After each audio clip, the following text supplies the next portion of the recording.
So I think I'm having some technical difficulties now because of the stream that I set up. I tried to do it too fast.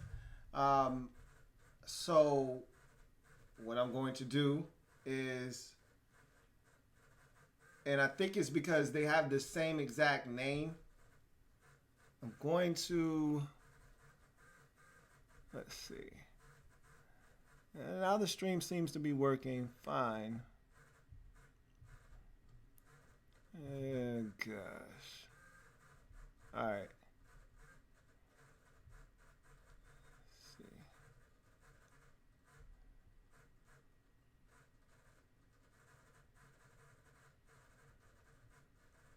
All right. Looks like all systems are go. It's news that's nightly about the Redskins. Welcome to the Redskins Nightly News. I, of course, am your host, Louis T. Thank you for joining me. This is going to be a special edition of the Redskins Nightly News. I apologize for the technical difficulties earlier. I didn't have the number present on the screen. It is now on the screen, and so you should have access to calling in. Let's see. There it is. So, there are a lot of things that we need to discuss here on this program.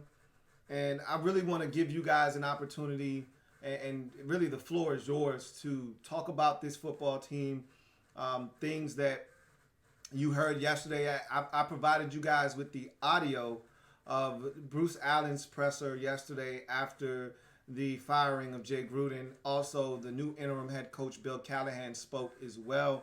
I thought he had some interesting things to say, some of which I was not very pleased to hear.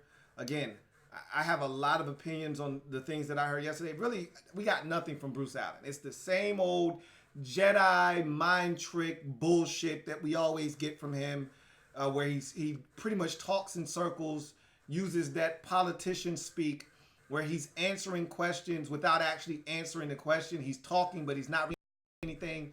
That sort of thing. There was no culpability. I actually love the fact that the media went after him. Like, they did not come at him soft. He didn't get a bunch of lob jobs that he could knock out of the ballpark. They came at him with some serious heat. I'm talking 99-mile-an-hour fastballs right at his skull. And he couldn't dodge them or duck them. And all he could do was come with that same old Jedi mind trick bullshit that he always does, where he likes to talk in circles and starts to encompass everyone. Oh, no, it's everyone. It's not one person. No, we're talking about your ass. We ain't talking about, we're not talking about Kyle Smith, or we're not talking about Doug Williams, or we're not talking about Jay Gruden. We're talking about your ass, all right? You talked about Kirk Cousins' record not being good enough, that 26, 24-1 wasn't good enough. His record is what it is. It reflects who he is, and it wasn't simply good enough. So now when we bring up your record, now it's everyone. No, we're not. No, we're not talking about we. We're talking about your ass. You, Bruce Allen, your record is horrendous. Your record reflects that you're not getting the job done. What do you have to say for yourself? Not everybody. Not we. You. And he loves to play that we card. No, we aren't happy. No. We're not talking about nobody else but you. You. So that was frustrating for me, but it's the same shit we get from him all the time. Same shit, different toilet with Bruce Allen, the Prince of Darkness. And so I was just happy he took questions. I was happy he opened himself up to the media, because I really thought he was going to take the bitch way out and make a 7-minute prepared statement on how, they're really upset and disappointed at how Jay Gruden didn't work, and that they're going to promote Bill Callahan, and that he wasn't going to take any questions, and he was going to walk off the damn stage and say, the next voice you hear will be that of Bill Callahan. And I thought he was going to leave. So the fact that he even fielded questions was a win for most of the media there, but they knew they weren't going to get anything out of this man. The fact that he insults our intelligence the way that he does should infuriate every single one of us as Redskins fans. I can't tell you how to feel. It definitely gets me hot and bothered. But again, it's what I expected going in, so I'm not overly upset. I'm just ready to move on from this clown. And the fact that he is the barrier between And you got a great glimpse into why he is going to be the guy that continues to run this organization. You got a glimpse into that looking at the presser, listening to the presser, because they asked him, when are we going to get to talk to Dan? And he's like, you're talking to me right now. And they're like, no, we want to talk to Dan. Well, you're not going to talk to Dan. You're talking to me. So essentially, he's telling you that's why he's there. He's there to deflect from Dan. He's there to take the pressure off of Dan, and Dan likes that. And as long as he continues to take bullets for Dan Snyder, Bruce Allen isn't going anywhere. So you can quit asking for his job. This man is as safe as a damn base stealer at second base with a pass ball. That man is as safe gets, okay? That man is not going anywhere. And then to make matters worse, just in case you didn't know, Dan is relying on Bruce to close the stadium deal. And until something gets done there, Bruce definitely isn't going anywhere. But I don't think he's going anywhere anyway. Dan sees him as a confidant, a right-hand man, a guy that keeps him away from the media and speaking engagements. He's a guy that can be the face of the franchise and allow Dan to be a recluse in the background and not have to deal with disgruntled fans like me and you and the media who is hungry for Dan Snyder to talk to him, to get him to explain himself and this bullshit-ass tenure he's had as Redskins owner. He didn't want any parts of that. He wants to run from all of that, and Bruce Allen is the way he gets to do it. So I don't anticipate us getting Bruce the hell out of here. I don't. I really don't. But we'll see what happens. Anyway, phone lines are open. Let's take some calls. You're on live with your man, Louis T. Who am I speaking with? It's LeBron, man. What's up? What's going on, man? Hey, nothing much, man. There's two things I want to cover, man, about the team. Yep. To me. We'll start with Josh Norman, man. I feel like Greg Minuski not letting him live up to his potential. You know, everybody knows he's a zone corner. He's not really a man corner. So, do you think Minuski should go, or do you think he should stay? Oh, obviously, I think Minuski should go. I mean, that goes without saying. Minuski probably should have been the first guy to go, if you want to be honest. But you know, it's I think what they're doing is they're giving themselves a little bit of leeway here with Minuski staying on board, because right now they don't have any protection against a loss versus the Dolphins.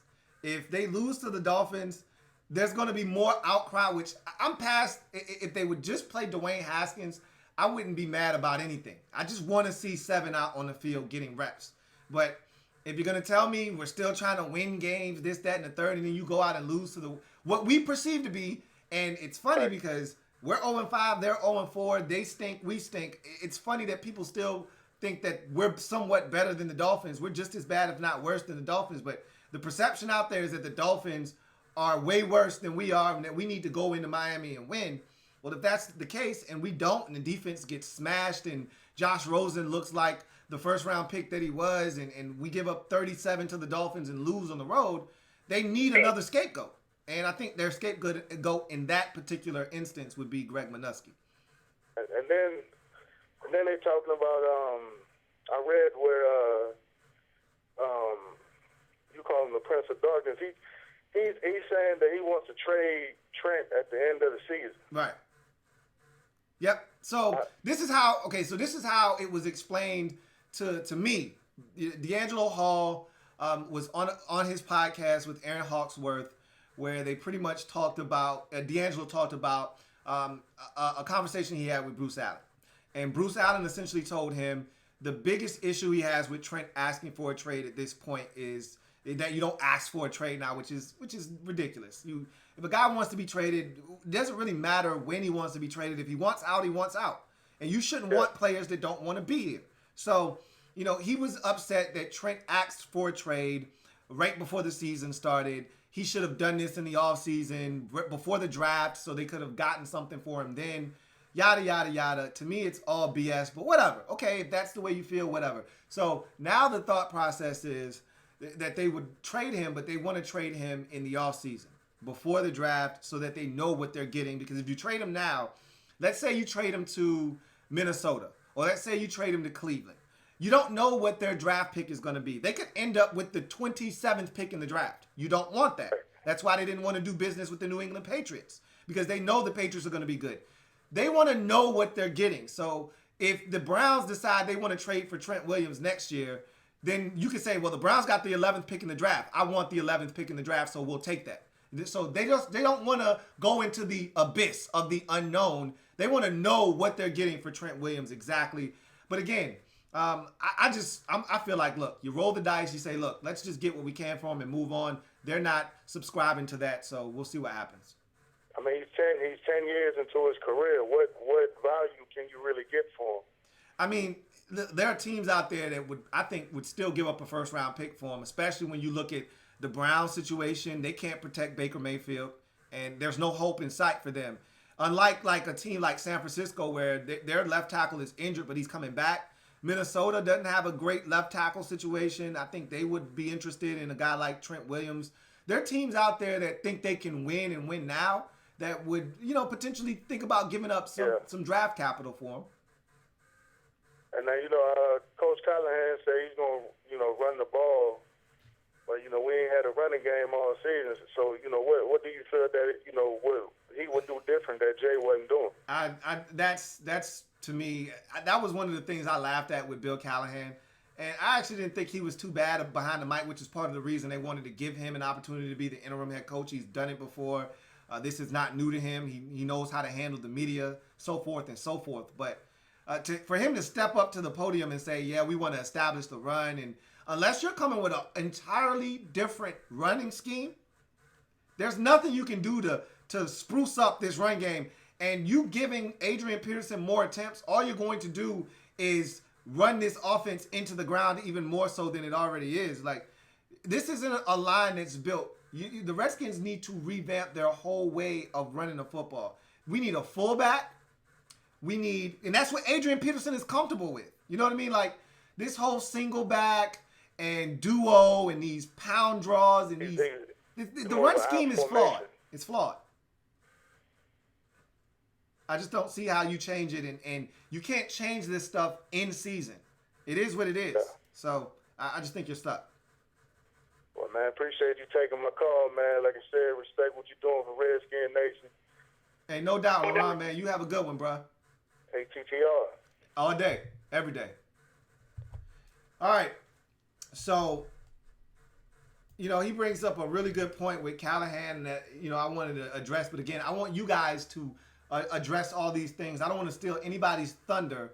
I want you guys to call in, address all of the issues, because you're probably going to hit on all of the points that I was going to hit on. So I'm going to allow you guys to call in and address a lot of these things. Dominic Garland, thank you for the super chat. I really appreciate that. Dominic says, Bruce's statement about the culture was so ignorant. I'm going to give you guys all the opportunities to voice all of this stuff. I have a lot of different opinions on some of these things, but I'm going to allow you guys to call in and voice your opinions, because, again, a lot of you guys are going to hit on these things that I was really annoyed with during the presser. We got a call. I'm going to go ahead and take it. You're on live with your man, Louis T. Who am I speaking with? What's going on, Lou? It's JP. How you doing? Hey, what's going on, JP? Welcome to the Redskins Nightly News, man. Hey, no problem. Thank you for having me. Listen, I tried to call in yesterday to the Rep Your Squad show. I was just getting off work. It was loud as hell in there. Yeah, it was, and we couldn't hold on. We had so many people that were trying to get in, so I was like, hey, just call back when you're ready to talk. And by that time, it just was a hit or miss situation. But that's nor here nor there. Talk about this team. Talk about what you heard yesterday and some of the things that either frustrated you, things that you are encouraged by. Give me your sentiment after hearing Bruce Allen and Bill Callahan speak yesterday. All right. Well, first of all, before I get to all that stuff, can I just say I told you so about Jay Gruden getting fired after week 5? You know what? I can't let you say I told you so, because you've been wrong so often that I can't give you credit, because you kept saying every week he's gonna get fired this week. He's gonna get fired this week. And you can't keep getting chances to be right. If you would have said before the season, hey, Jay's going to get fired before week 6, then I would have gave you credit. Sort of like the Chicago Bears thing you had last year where you were spot on. Gave you credit for that. Can't give you credit for this. But go ahead. Yeah, I kind of figured that Jay was going to be gone after week 5 because I don't know my opinion. But anyway, yeah, I woke up to the news yesterday morning that Jay got fired and that Bill Callahan was going to be interim head coach. And the first thing that came to my mind was Bill Callahan. That I thought Bill Callahan was going to start Dwayne Haskins for the rest of the season, and it turns out no, he's not even in consideration to start week 6 against the Dolphins. Right. And that kind of made me a little bit upset because I want to see the rookie out there. Right. Because the season's done. There's really nothing to play for but a top 5 draft pick. I'm going to talk. I don't know if you want to talk draft. I'll probably get to it in a second. But I want to see the rookie. I want to see what we can do. I don't want to go into next season with a big unknown whether this kid can play or not. And and people are already talking about tank for Tua. I'm like, what? What kind of crack are you people on? We're not tanking for Tua. I'd much rather stick with the guy we got last year because I want to see what he could do.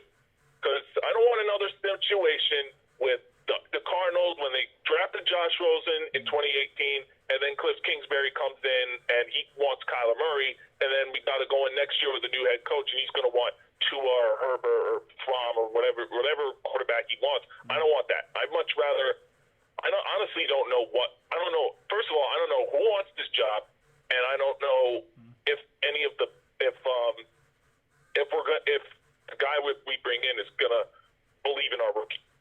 Right, and then that's another thing you have to consider is whoever you bring in, they have to believe in Dwayne Haskins. They have to believe that this guy's talent will shine through and that he can play in this league. And that's something that you have to consider. It's the same spot, and that's why this organization is so frustrating because it's the same spot that we were in 2014 when Jay Gruden took over. Remember, Gruden came in and he was charged with the task of having to fix RG3. Hey, you fix Griffin. You make him work. He got here. He thought he could do it. He told Dan Snyder, hey, I can make this guy work. He got here and realized very quickly, no, I cannot make this guy work. He doesn't want to listen. He thinks he knows everything.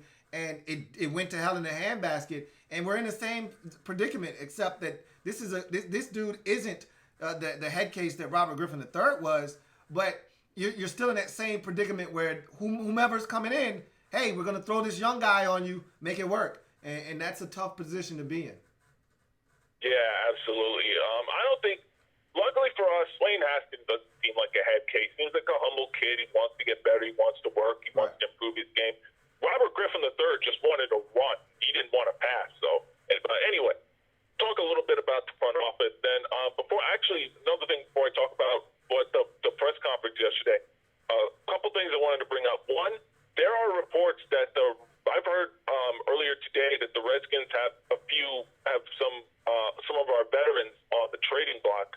I didn't get a chance to look at the whole list, but I was out recently and I heard that we may make some veterans available for trade, and that we're going to I assume that one of those veterans is going to be Josh Norman. He's been awful, man. I think it's time.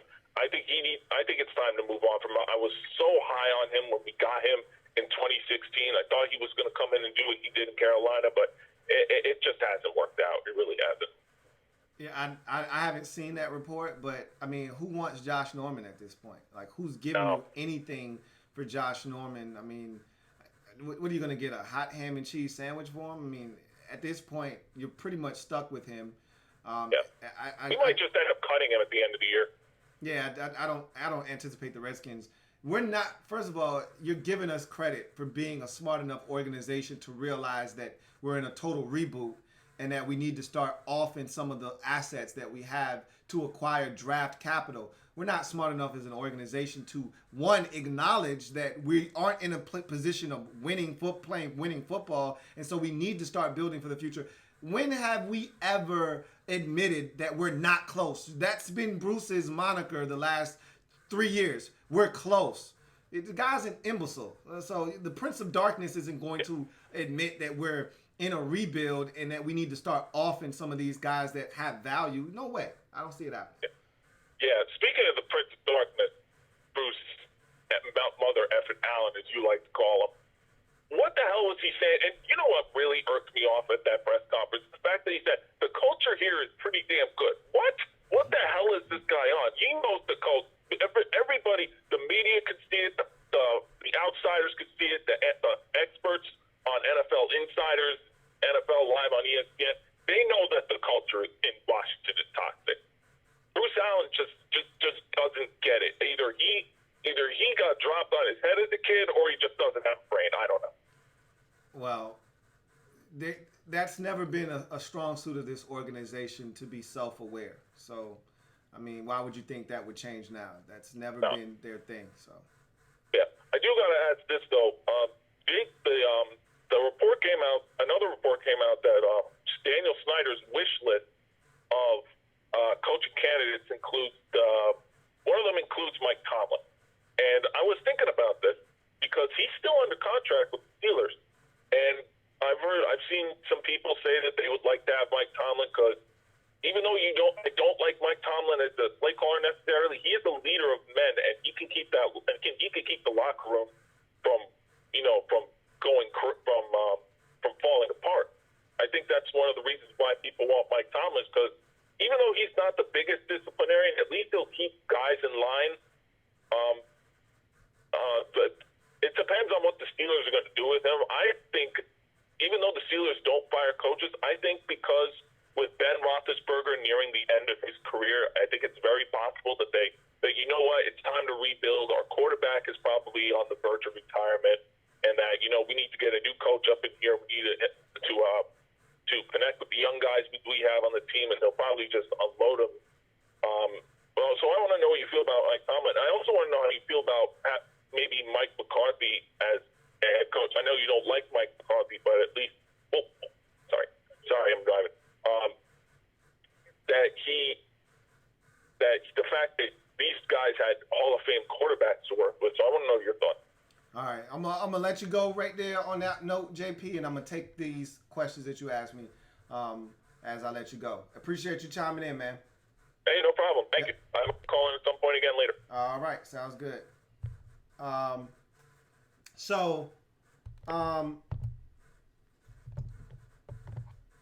As far as Mike Tomlin, I don't even really want to discuss Mike Tomlin because the man is under contract, as JP said. He's under contract. As far as I'm concerned, he's a Pittsburgh Steeler. It's a great name. This is where I kind of struggle with some of you guys and your intake of ESPN, because I wanted to know, where was this coming from? It was an ESPN report by Ed Warder, but I'm like, Ed Warder writing this isn't enough to get Redskins fans this engaged, this excited about something. It had to come from somebody else. And then I saw the clip of Stephen A. Smith talking about how he would love Mike Tomlin to come in, and he's a Steelers fan, but he would love Tomlin to come in. I said, that's where they got this bullshit from. Had to be somebody else spewing this nonsense. You know, I'm not a First Take or any of that bullshit that they spew on ESPN. So immediately I dismissed it. But to further that point, he's under contract. The Steelers don't fire head coaches. They've had 3 coaches over the last 30 some odd years. I don't see them moving on from Mike Tomlin, especially after this season. Things have gone. They're still a game and a half out of first place. I mean, as bad as they've been this year, they're on their 3rd string quarterback and they're still playing competitive football. I don't see them getting rid of Mike Tomlin. But as far as Mike McCarthy is concerned, I want no parts of Mike McCarthy. I'm good. I wasn't a fan of his in Green Bay. I'm not a fan of his now. I'd much rather have the Redskins go in a different direction than a Mike McCarthy. But again, beggars can't be choosers necessarily. So it'll be interesting to see if anybody even wants this job, especially if Bruce is still here. That's the biggest issue, is that Bruce Allen is still here. But that's nor here nor there. You're on live with your man, Louis T. Who am I speaking with? Yo, what's good, Lou? This Happy Phenomenon. What's good, bro? What's up, LP? Yeah, man, I had to come stop it in with you, man. I wanted to tell you, even though I know you've been, looking forward to this day, it will get better. Mind you, my Lions just went through a similar transition. We fired our president, Tom Leon, and our general manager, Mark Mayhew, a few years ago. We went through the same Yeah, it ain't the same though, bruh. See, this the difference between and I hate to cut you off, and I don't want to kill you, cause I know you mean well, but this is the difference between your situation and our situation. If you're not a Redskin fan, you don't quite get it because your owner isn't a buffoon, and your owner isn't stopping you from prospering and growing. You had hope because you knew that your owner was going to at least try to find someone to run the football operations and glide to the side and let them do their job. You didn't have an owner that was systematically taking your organization apart and crumbling your franchise right before your very eyes. And you know that it's not going to get better until he is no longer your owner. You just had issues with finding the right guy to put together your roster. That was your problem. And once you reconfigured everything, found the right guy, you were able to get a little bit more structure and figure it out. On our end, it's all the way at the top. It starts with the owner, and until he's gone, we're probably never going to win. And so it's not quite the same, and it's hard to say that, yeah, it's going to get better. We can't see that light at the end of the tunnel. It starts with getting rid of Bruce Allen, though, which we still don't know when that's going to happen. So while I appreciate, and I really sincerely do, your sympathy for us, you can't be empathetic because you have no idea what we're going through. Oh, wait. And I hate to cut you off, but my team has never appeared in the Super Bowl in the entire 50 years of the NFL having it in existence. Right. So believe me when I tell you I feel your pain, Lou. That's number one. Number two, I totally get where you're coming from because most people think my team will never win until Martha Firestone Ford sell our team.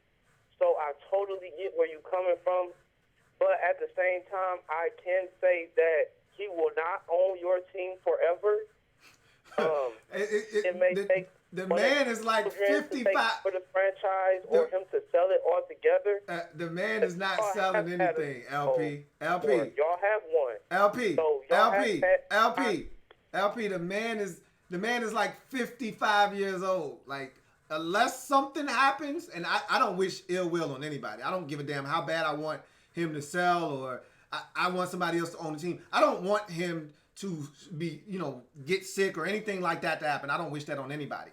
But the man isn't selling the team, and the man isn't going anywhere. He's going to own the team for at least the next 30 to 35 years. If he continues to have good health, and I don't see why he wouldn't. Like, it's not like the end is in sight. Like, this isn't a Al Davis situation where you're like, man, Al just need to just roll over and croak. And Al was like 90-something years old, and he's like, man, Al gonna go soon. Dan is gonna be here. He's not going anywhere. Okay? Dan's gonna be here, and Dan's not selling the team. Okay? Unless there's a scandal that we don't know about, Dan's not selling the team. So there's that too. There could be, though. There could be. You never know. I won't hold my breath, man. I won't hold my breath. There could be.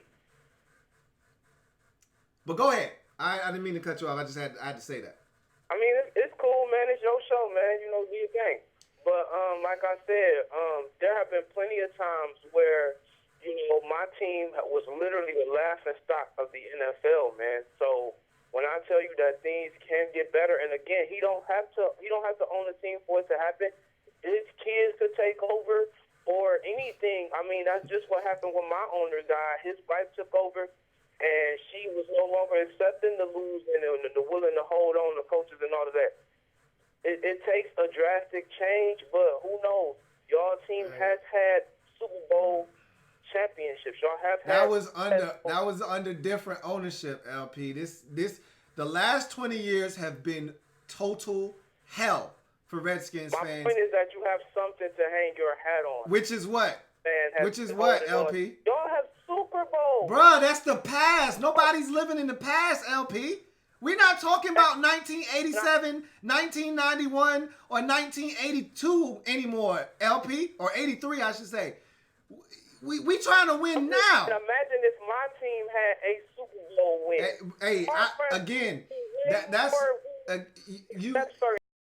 You're looking at it from a different lens. We've drafted Patrick Ramsey. We've drafted Jason Campbell. We've drafted Robert Griffin III. We've drafted quarterbacks in the first round before. Well, So it's not the first time. I'm a playoff wins than we have. I can tell you that much. Of course, but that's again, you're harping on the past. We're past the past. We don't care about the past anymore because we're a laughing stock of the league now. Our past, we had a rich tradition and a history that preceded itself. When you said Washington Redskins, it meant something back in 1985, back in 1990. Hell, even 1995, we still weren't that far removed from the glory days. But now when you say the name Washington Redskins, it's followed by laughter and people pointing. It's a different time. We don't want to talk about the past anymore. When we sign a new free agent or we bring a new coach in, you know what they do? They trot those same 3 goddamn Super Bowl trophies out like that's supposed to mean something. We don't care about the 3 Super Bowls. Got something to trot. I mean, See, you're looking at it from a totally different lens. You can't relate, LP. I'm sorry, bro. I appreciate you chiming in, but you can never understand the plight of Redskin fan right now. Your team has been competitive over the last decade. You've had a quarterback that has given you a chance. You may not have won anything of note, but at least you feel like every single year we got a shot. We have zero hope with this organization. We don't have a franchise quarterback. We have an owner that is an imbecile. We have a team president that is beyond incompetent, and we have an organization that from top to bottom is as dysfunctional as it gets. Again, I'm sorry, you can't relate to that. But LP, I appreciate you chiming in, bro. And again, I appreciate your sympathy. But again, it's something that you just can't quite get unless you're a team or a fan of a team that's actually going through this right now. Sorry. I appreciate you, though. Agree to disagree, bro, but like I said, I enjoy all your content. I'm not even a Redskin fan. I watch your nightly news like the rest of the news. I appreciate that. I know you do. Appreciate you, bro. Keep up the good work, and I'm going to head back to the live stream. Hey, man, appreciate you. Good luck. Yep. All right.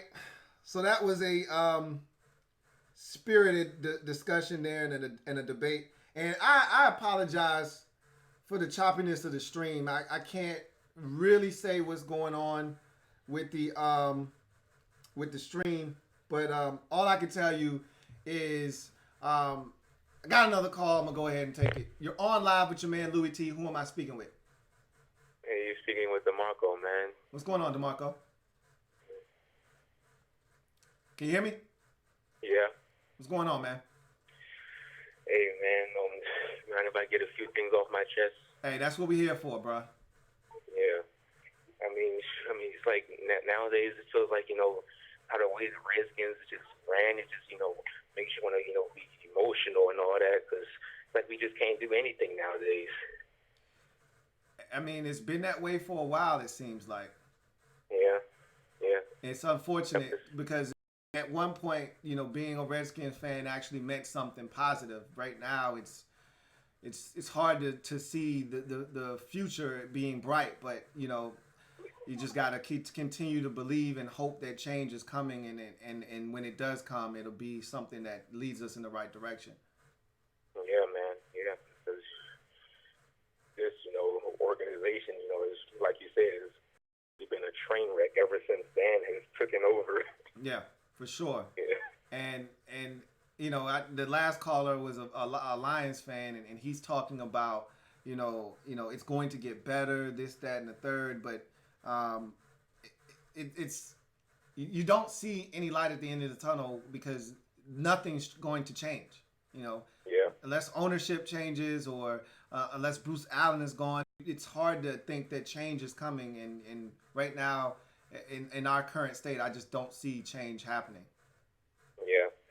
Me neither, man. I mean, shoot, I was on board with you last year thinking that, Bruce was going to, care his ass and everything, but Bruce is still here. Yeah. And like I said, at the end of the day, I thought Bruce was going to be gone last year. I think a lot of us thought that. And once he didn't go last year, I said, well, if last year wasn't good enough to get him gone, when you had the Eagles the end of the season when you had the Giants debacle. If that wasn't enough to get Bruce out of there, then I didn't know what would be. And we had the whole hashtag. I mean, the momentum of the hashtag will never be greater than what it was last year. You know, the hashtag Fire Bruce Allen movement was at an all-time high. It peaked last year at the end of the season. It was trending on Twitter. There's no way you could ignore it. You know, we stood up as a collective group and said, "Get this man the hell out of there." And Dan not only gave us the middle finger and flipped us the bird, but he even gave that man more control over the organization. So I mean, just shoot, we all thought that we held the power. You know, that Dan couldn't really ignore us this time. Right. And that was the part that probably that's what deflated me. That's when I said, well, the only thing I can do, you know, because obviously the hashtag didn't affect him at all. The only thing I could do at this point is just stop giving him my money. So that's been my thing. The last time I bought a jersey, Lou, it was when RG3 was in there. Yeah. I'm not spending any more money on anything Redskins related until change comes. And right. I mean, anything that's gonna put money in this man's pocket, I'm not willing to go for it. Right. So, hey man, I appreciate you chiming in, man. All right, man. Appreciate you too. All right, have a good one. All right. All right. So once again, I apologize for the technical difficulties. We got some inclement weather outside. I just figured what was going on. I think some of it has to do with the stream that I set up the first time, and I did the exact same stream. I think that has a little bit to do with it, but more so than anything else, I think it's just the weather outside. It's been a nasty day today where I live, and I think it's affecting the stream. So I apologize to you guys out there if you're having technical difficulties with the stream. I know it's going in and out and that kind of thing, I believe. So, again, I apologize in advance. But we got a call. I'm going to go ahead and take it. You're on live with your man, Louis T. Who am I speaking with? Rick James Jr. What's going on, man? And, man, I just wanted to call in and voice my opinion on what's going on with the Skins. Yep. I think in hindsight, I can't say in hindsight, but it's crazy because they got the pieces, you know. They got the line. They got the D-line. I think they should trade Trent, get some picks. Mm-hmm. I think Callahan is a stopgap. Yep. They'll send him back to the O-line. I think they should promote within. Mm-hmm. Instead of letting one of these coordinators leave out again. They say they high on O'Connell, is it? Yep. They high on O'Connell. Let him be the coordinator. Get some type of coach. You know, they need a disciplinarian coach, like a no-nonsense coach, because the D-line, you can get any one of them. Payne, Allen. I think they're more suitable to be a coach. Like, you know, they leaders of men, even though they're young. But they need some type of leadership. They need something to believe in. Yeah. And for the most part, I don't know, Jay. I watch your program often enough, and you joke around how Jay is a hang with you type of coach, but not like a Club J, man. Coach. It was and I believe always that to be true. yeah. I don't even think the players look at him as a coach. I think they just look at him as, this is the guy he's the coach of the team, but I don't think that they actually believe in him or they believe that, they can, rally around him. Because I don't think I've ever seen not one time where Coach Jay Gruden, or the former coach, would have the guys rallied around, like, hey, listen, guys, this is what we're going to do.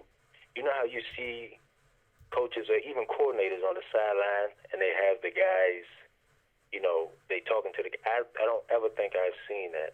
Yeah, no, you're right. I know exactly what you're talking about. Let's say, you're struggling in the game. You come out and you're down 17-0 in the first quarter, and you see a huddle of essentially either one side of the ball or the whole entire team and you've got somebody giving a rah-rah speech in the middle of it. We've seen it with Belichick defense. If they're getting gashed early in the game, he'll get everybody around and he'll tell them, hey, look, get your head out your ass, whatever the case may be. This is what's going on. We're going to come back. You guys, strap it up and start playing like you know how to play, that kind of thing. I've never seen him do that either. I totally agree with you. Not to say that you have to do that to win, but I understand where you're coming from. Yeah, I think it's needed at some point in the season, whether it's, just to give a spark or anything. But I will say this, just because I don't want to, just make it short and sweet.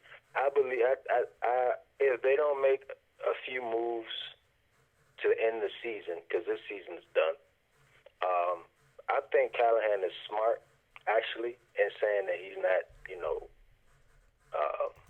giving Haskins the job yet. I think Callahan knows that Haskins hasn't prepared, period.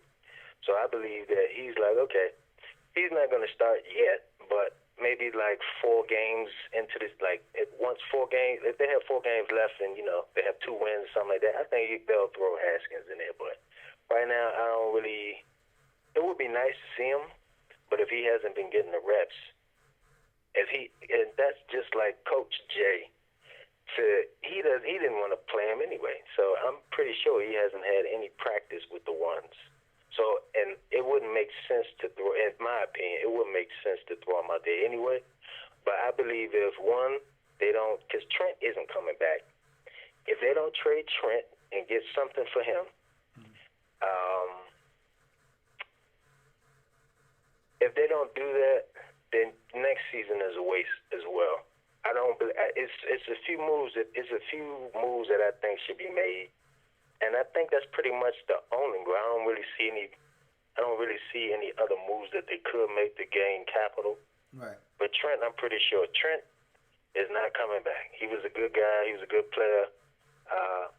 He reminded me of the old O-line with John Jansen and Chris Samuels. He was one of those staple guys, and it's just unfortunate that it ended on these type of terms. But if they don't trade Trent, next year is a waste. I do hope that they can trade him and get some capital.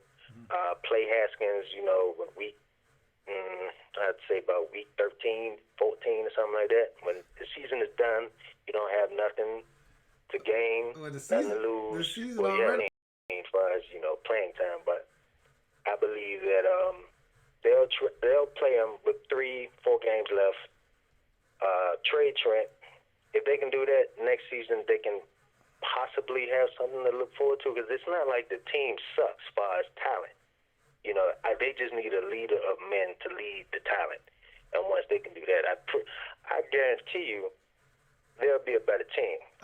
Even though they got crushed by the Patriots, Tom Brady was nervous for a little bit. And I don't think that's just and he's not, Tom Brady's, he's the GOAT. He's cool. He's Super Bowl champion. I hate him personally because he's won so much. Just retire and hand the torch to Mahomes and go be with your wife. But I don't think that's the case. But short and sweet, trade Trent. The talent is there for the team. Get a leader of men, of coaches. He doesn't have to be a big name. Promote O'Connell. If he is a wizard, as everybody's saying he is to be, promote him, give him the coordinator job, and let him mold Haskins. And keep doing your thing, Louis T. Been doing your thing for a while, man. Just keep up the good work. And I just seen the number on the screen. I was like, I ain't playing good. I'm pretty sure I'm not going to get on the phone with my man Louis T, but here I am on the phone. So keep doing your thing, man. I appreciate you. Hopefully everything will work out for these Skins. Hey, man. Thanks a lot, man. I appreciate you. All right, man. Yep. So the last caller just said to allow Haskins to sit until the season is over in week 12 or 13 or 14. Season's already done now. Like, what do we have? Why are we waiting right now? Like, it doesn't make any sense for us to wait until Haskins. I mean, like, the season's done. I don't know. You're on live with your man Louis T. Who am I speaking with? everybody. It's Nelson. What's going on, Nelson? Not much, man. Just hearing some of the people on the streams, and I think at the end of the day, man, a lot of folks don't realize being a Redskins fan is one of the toughest things, and you have to come to the realization that it's never going to change. Mm-hmm. It's what we have going on. Yeah. We look like buffoons, okay?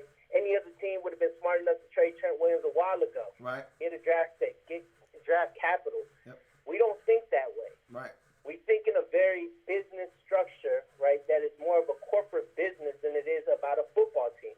And Bruce Allen and Dan Snyder, they're always going to look at the bottom line. How can I squeeze out as much profit as possible with going with Bank of America for the stadium, right? And all these things that they do, is, at the end of the day, for a profit. They can care less whether we're a winning organization. Mm-hmm. It's never going to change. And I think a lot of Redskins fans don't come to that realization and think it's never going to change because we're sitting here with the same. It don't matter who you put as head coach. At the end of the day, it stays the same. And, you know, we sit here and we talk about different ideas and what if this coach comes in? It don't matter who comes in. And it don't matter with Bruce Allen either because at the end of the day, when you look at it at a corporation level, these fools run it like it's a Fortune 500 company. And that's not the case. They have no passion for football. They have no passion for actually winning. And sitting there watching the conference of Bruce Allen pissed me off as a Redskins fan because he doesn't know shit about our organization. He don't know shit about what we about. Right. And I heard the dude from the Lions, and no offense to him, but we are in a different situation. Right. Okay, I get that he didn't have no Super Bowls as a Lions fan. Right. Cool. But we don't sit back and talk about these old championships like all these other organizations talk about, like the Cowboys. They talk about it all the damn time too. Yeah. So we sit here, I start looking at us, and yes, we have all these talents and we have all these things in the movement, but it's never going to change because the owner don't give a fuck about football. Mm-hmm. Your Bruce Allen, whatever his false title is, don't care about football. And you can get a coach who's passionate, but it's not going to change anything. And I was watching that on ESPN, that Scott guy, right, who's from our area, who broke down the countless coaches that we had, the countless people that we had in our organization that were name brand coaches. Mm-hmm. And yet we couldn't get a change because of what we have as a leadership. Right. Like, these guys who bust their ass every day don't see anything out of it, and you see it in their faces that they're like, yo, it's not working. It's not changing. And I think it's to all fans when I speak about it, man, it's just like, how frustrating is it to watch football? You know, it's to the point where I'd rather work on Sundays than watch my kids play. That's sad. That's a sad thing. I don't even watch the games anymore because it's just an embarrassment to even call that a product of football on the field. Right. You got a better chance of grabbing somebody from the high school, and they might have a better chance because these guys don't see the culture. You can get these guys from Alabama, Ohio State, these winning organizations, but it will not do anything. And any Redskins fan, if you're listening, you think, hey, this can happen, what if we get this coach, Mike Tomlin, whatever. It doesn't matter who you put there. Jesus himself can coach this team, and it won't go anywhere because of how the top on the bottom suck. Mm-hmm. They just don't understand football. They don't have a culture of football. I mean, Bruce Allen just literally sat there, and I swear it was Trump and him. They both got the same writers because you could not come to the realization. They asked him, they said, why can't you apologize to us Redskins fans? And they couldn't. You know why he couldn't? Because he's so delusional that he doesn't think he has done anything wrong. Right. And they want to sit on his accolades when he was in Oakland and when he was in Tampa Bay and they had won Super Bowls. Bro, that has nothing to do with him. He was just a byproduct of other people around him who knew how to create this organization, how to get some kind of win.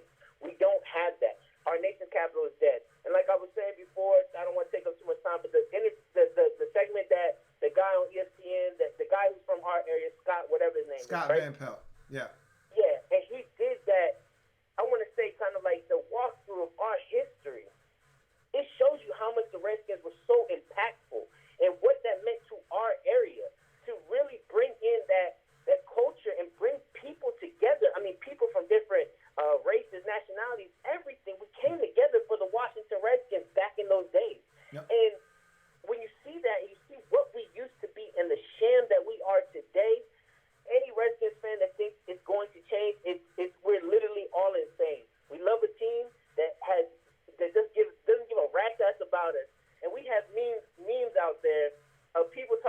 how it's even hard to give away free Redskins tickets. That you try to give away free tickets and people give you them back and then some because we don't want to see our teams lose as bad as they're doing now. So I had to chime in, Louis. Like, I watch the streams all the time, man, but I had to share that because I think it don't matter what combination we do at the end of the day. We can get the number 1 draft pick, and it will never change unless, and even if Bruce Allen is here, it will never go anywhere because we are just in this unbearable situation that it's just watching is so embarrassing. I feel bad for Jay. I mean, honestly, he wasn't a person that held accountability, and he didn't have the answers all the time. But my man was just a sacrificial lamb to try to make it seem like we're stupid to be like, oh yeah, we got rid of the head coach, guys. Now we can actually do something about it. No, that's not the truth of it because you can get whoever the hell it is, and they will never change. Hey man, I appreciate you, Nelson, man. Well said, man. Well said. All right, man. Have a good night. Hey, likewise. All right. I mean, that was one of the things. It was funny. My man Redskins Review did a video thanking Jay Gruden, and it at the time it hadn't had a lot of views, and some people were upset, you know, and. You know, I didn't have a problem with the thanking of Jay Gruden. Like I said, he's a mediocre head coach, maybe even below average. But Jay wasn't the problem, and it's amazing. Like I told you, I always peruse the comment sections of my videos and other people's videos that I watch, and it's amazing the venom that people have for Jay, as if getting rid of Jay was going to change something. If you think getting rid of Jay is going to change the fortunes of this organization, then you're just as delusional as Bruce Allen is. I mean, he's the problem. Bruce is the problem. Dan is the problem. And Jay wasn't the problem. Jay just wasn't a great head coach. But Jay was long removed from at the top of the list of the problems that we have here as Redskins fans. But in any event, you're on live with your man Louis T. Who am I speaking with? Yo, Lou, this Corey from Phoenix. What's good, fam? What's going on, Corey? Yeah, same old, man. Just listening to the show, listening to all the Redskins families' gripes and everything, and trust me, I get it. I listened to the Bill Callahan press conference. I'm not going to get into the Bruce Allen one because we know how political he is. We should all expect what we heard from him on that note. Right. The thing that surprised me was Bill Callahan just not even considering Dwayne as the starter. Right. Now, I understand, you know, maybe he wants to give him more practice reps, this is that, and the third. Okay, that's fine. That's good. It's whatever. Fine. And he's a rookie. We have to expect these mess-ups. We have to take our lumps. We have to take our bruises with them. Right. But that's the whole maturation and the whole process of him getting better is what it's all about. Right. And that's the thing that frustrates me as a fan because it's like, man, here we go again. We're going through the same thing. Like, even firing Jay doesn't change. Yeah. Because now it's got to the point where when I've been watching these games under Jay, I want to say probably like after his third year coaching with us, whenever I started watching the games, I was like, okay, first half we look good. Of course, you know, they're cheering and happy or whatever. I'm like, are we not paying attention to what Bill Belichick's doing? And they was like, what do you mean? What do you mean? I'm like, you see him pulling out that note card and writing down stuff? He's not worried about this first half. He's an outsider coming into our family business thinking that they know what's up, when really they don't. This is our house. We know what's going on in our house. Stay in your yard. You know what I'm saying? Yeah. So it's like the only change that I want to see is the fact that if you do keep Bruce Allen, okay, whatever. If you want to keep him for the stadium deal, okay, whatever. Keep him for the stadium deal. But take that man away from football operations. Let him kiss the babies. Let him wave to the people. Let him go ahead and take the shots for Daniel. Do all of that. I don't care. But stay away from the football side of things because you're terrible at it. Right. The record shows it's showing right now. I don't care if you're the son of George Allen. Obviously, we didn't even have a good year with him, and I wasn't even allowed to see it. Right. You know what I'm saying? So, I mean, it's frustrating because I've been a fan for 39 years, my whole life. I grew up watching this team. I watched them in the '87 Super Bowl. I watched them in the '91 Super Bowl, and just stayed faithful, stayed loyal. And what people have to understand is this: even us not showing up to games and not buying merchandise or anything else like that, as long as the opposing fans or the opposing team's fans can come into our stadium, guess what? He's still making money. Right. Either way it goes, he's still making money. As long as those fans can show up and get their butts in the seat. Yeah. The thing is, when you start playing teams like Detroit and San Francisco and those, you're not going to get as big a turnout as New England. You know, teams that have a rabid fan base that are close in proximity. Yeah, they're going to show up. But some fan bases don't travel well, and you're not going to get that turnout. It's a perfect storm for them this year because we play the AFC East. All those teams are close by. So there's a hop, skip, and a jump from coming down, you know, and watching their team play in a different stadium. But, you know, when we play teams from the West or, you know, in the Midwest, you're not going to get that same turnout. I mean, the stadium was half empty for the Indy game, and that was our home opener last year. Like, right. You're going to get more of those coming down the pipeline. But, yeah, man, it's really frustrating. It really is. Man, it's totally frustrating. And then I'm hearing all of these reports about Mike Tomlin. It's like, you know, look, don't get me wrong. I like Mike Tomlin as a coach. Would I like him for our coach? Yeah, I would, but also at the same time, I wouldn't. And here's why. Mike Tomlin is a defensive-minded coach. And if we have a young kid in Dwayne Haskins, I don't know how well that's going to work out. If you want the chemistry and if you want this kid to get better, if you want him to have chemistry with a head coach, go ahead and take it into serious consideration about Kevin O'Connell. If we've already lost all of our rest of our assistants who are doing well, Sean McVay, Kyle Shanahan, Matt LaFleur, and some other coaches some other assistant coaches that I've seen gone out and have success from us. Why don't we look into that and say, man, we got this kid who's got a bright young mind. He can get that chemistry with Dwayne Haskins. He can run some of the plays that he ran in Ohio State to make the transition a little bit easier. You already got one good chemistry in drafting one of his wide receivers in Terry McLaurin. I mean, you pretty much already got like 2 out of the 5 steps for you to build around him. Right. Now let's just go ahead and let's just go into this draft. Let's build on that offensive line. Get you an elite pass rusher. Get you a corner. And then just start building around him and start the foundation from there. Let's see what we got 5 years from now. Right. But it's just like you said, our organization isn't smart enough to do that, and that's the frustrating part because it's like, man, we can say this till the cows come home.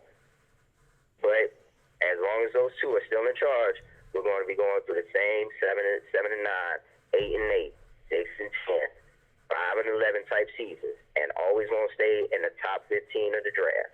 Right. And it kills me as a Redskins fan, but I'm loyal to this team. I was born and raised into this team. It's all I know, and I can't jump ship. As much as a person would want to, I can't for the life of me see me doing it. You know what I'm saying? Right. I'm with you, bro. I know the feeling, man. Hey, I appreciate it, Corey, man. No doubt. Hail man, to the Redskins, keep bro. the show up, bro. Love what you do.